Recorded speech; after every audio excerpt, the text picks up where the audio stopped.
So I have a lot of knee pain today also, and if you haven't heard the story of my knee pain yet, 3 years ago, almost 3 years ago, the weekend after Thanksgiving, I fell while I was walking the dog. There was a puddle of water, and I stepped in it in my boots, and I fell, and my left knee, the knee itself went this way, straight out from my body. It was not supposed to go like that. I hurt myself really bad.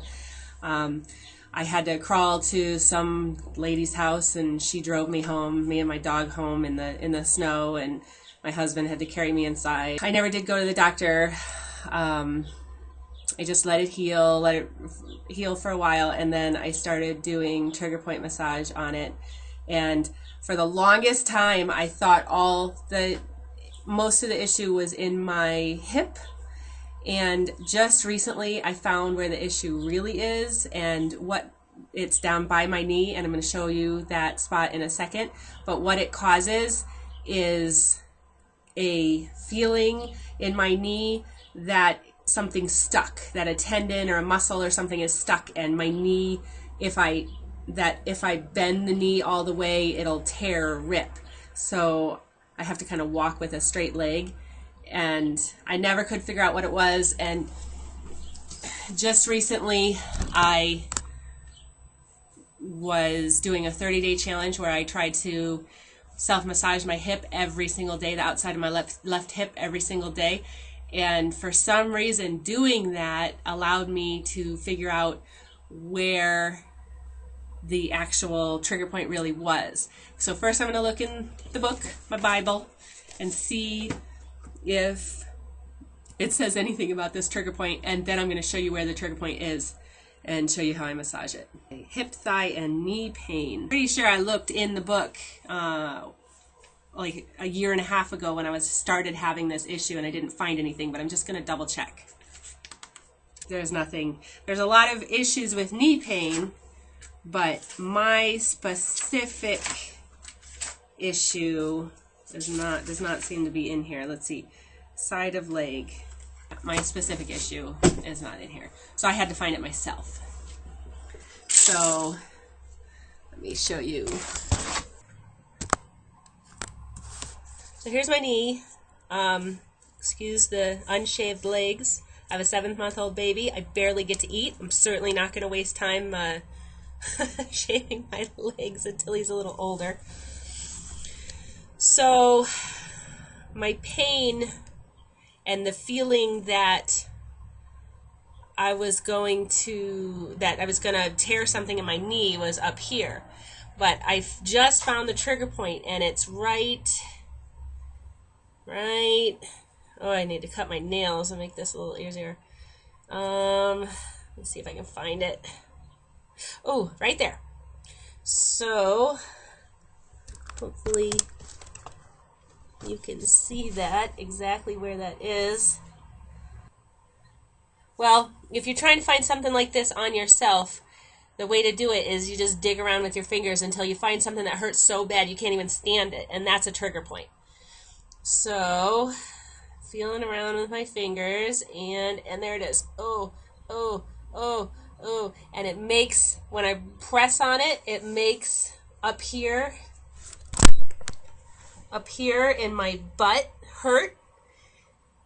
And when I was massaging this area, because I thought that's where the problem was with my ball, with my big blue ball, right here always hurt so bad, and I could never get the pain to go away, no matter how much I rubbed.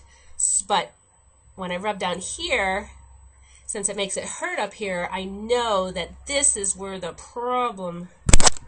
I know that this is where the problem is. Oh my God, it hurts so bad. Oh. Ooh. So, as usual, the therapy is just to rub this trigger point 6 to 12 times a day, 6 to 12 times in a session. And as it gets better, I'll stop having the issues. Now, interestingly enough, interestingly enough, I used to have sciatica in my right leg. I'm 40, so let's see, I fell down and hurt my knee, my left knee when I was 37. When I was 22, so this is almost 20 years ago now, I had sciatica in my right leg, and I was in the Army. I went to the Army doctor, and they gave me an MRI, and the physical therapist used to have me do all these exercises, and years. I used to take 1,600 milligrams of Motrin at a time, because in the Army they give you a Motrin pill that's this big and tell you to take 2 of them, and they were 800 milligrams a piece. So for years we used to do this like useless therapy that never did anything. And then over time I stopped driving so much because I got changed. I was in San Francisco in the Army, and then I got sent to Hawaii in the Army, and I stopped driving so much, and my sciatica went away. Well, about, I don't know how many years later, maybe 10 years later, 5 or 10 years later, I actually found what was causing my sciatica pain. And what's interesting is it was in my other knee, and I'll show you the area that caused that pain. So in my other knee, I'm having trigger point issues up here. But what caused the sciatica pain was right in the outer part of my gastrocnemius. Your gastrocnemius is your calf muscle. So right about here, I had this humongous knot that when I would press on it like this, it felt like fire, like I was holding a match or a lighter to my skin. It hurt so bad, and it would just radiate pain upwards and outwards. And even right now, when I press on it, even though the mass is gone, it still gives me a little bit of a ghost of a pain right here. So this is referred pain at its best and most pure, showing you how just because you're having pain in your hips, that doesn't mean that you have problems in your hips. So anyways, I hope, as usual, that this was helpful, and keep massaging those trigger points.